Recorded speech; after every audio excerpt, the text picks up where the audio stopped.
everybody, it's Margot and Mary Jean from My Favorite Quilt Store. Hey, we're here today to help you understand how to make a half square triangle. Yep, that's our job. This is just one method.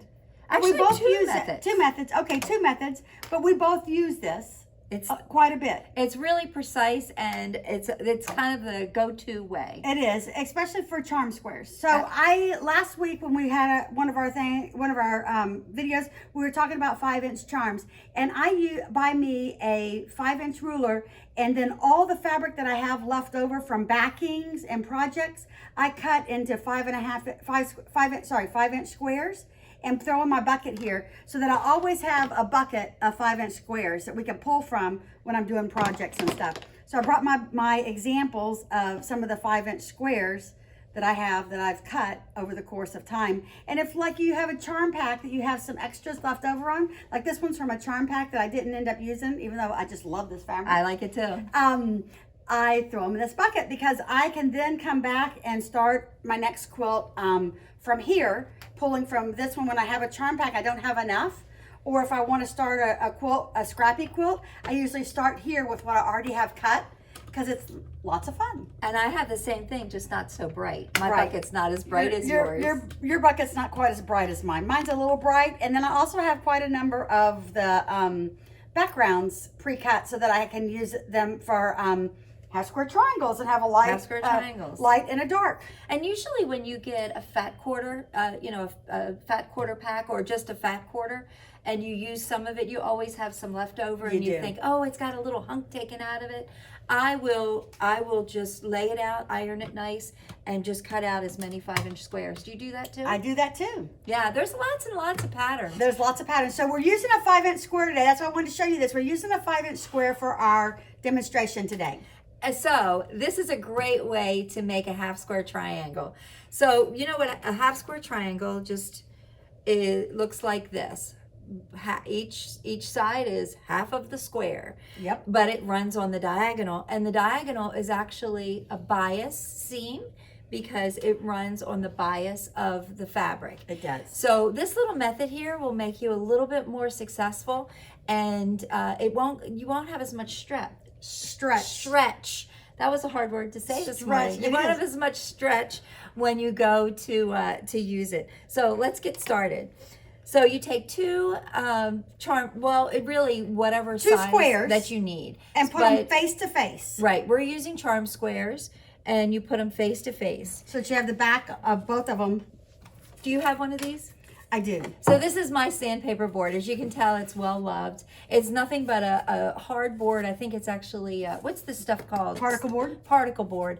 And I have put a piece of kind of fine grit. It might even be extra fine grit. It feels like an emery board. Yeah. Yep, an emery board. And I just glued it right on, and I use this to draw. And that's to keep the fabric from moving when you're moving your pencil across it. Right. Once you start using this, you'll be really loving it. And I go ahead and use, this is a sketch and wash by Generals. I think we have them here at the store, don't we? Yep. I really like these, but anything that you use, I would say please test it on your fabric before you use it. It's never a bad idea just to give it a little test.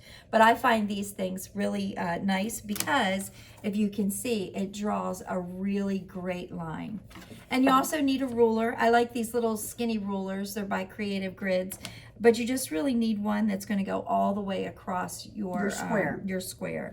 So anyway, I went ahead and drew the diagonal, and this is the first method I'm going to show you. So draw the diagonal, sew 1/4 inch to one side or the other of the diagonal, and then I want you to open up the half square triangle and take an iron and press it. Do we have an iron here? No. We do, but we don't have it on. Oh yeah, it's okay. I think you can get it. But you just go ahead and take an iron and press it. And the reason why you do that before you cut away the back of the fabric, or I guess the seam allowance of the fabric, is because that bias, like I said, is going to stretch, and you don't really need any more stretch. So you just take your rotary cutter or your scissors and cut directly on this line. Boy, I wish we had a nice pair of sharp scissors. You grabbed them over there. I was wondering if I grabbed the paper scissors.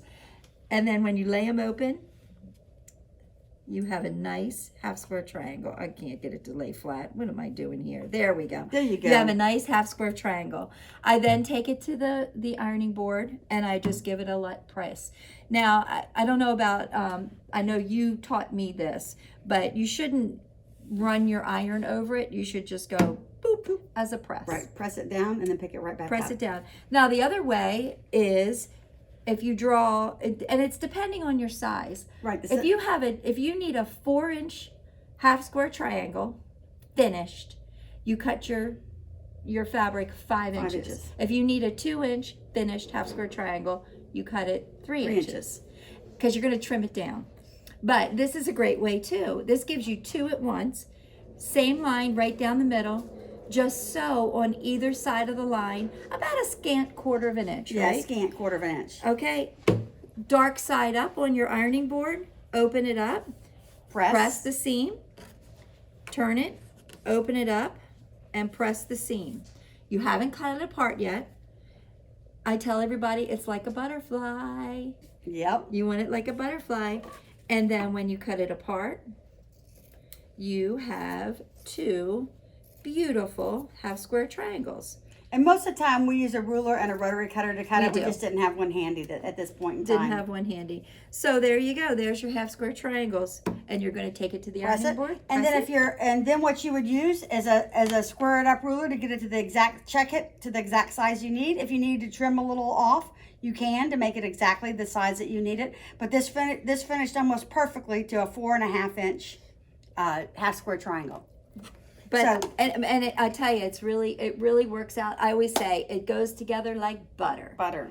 When you put them all together, once you get them nice and pressed, trimmed down, they will go together like butter. Right. And we hope you find this very successful. Yep. Y'all have a great day. See ya. See ya.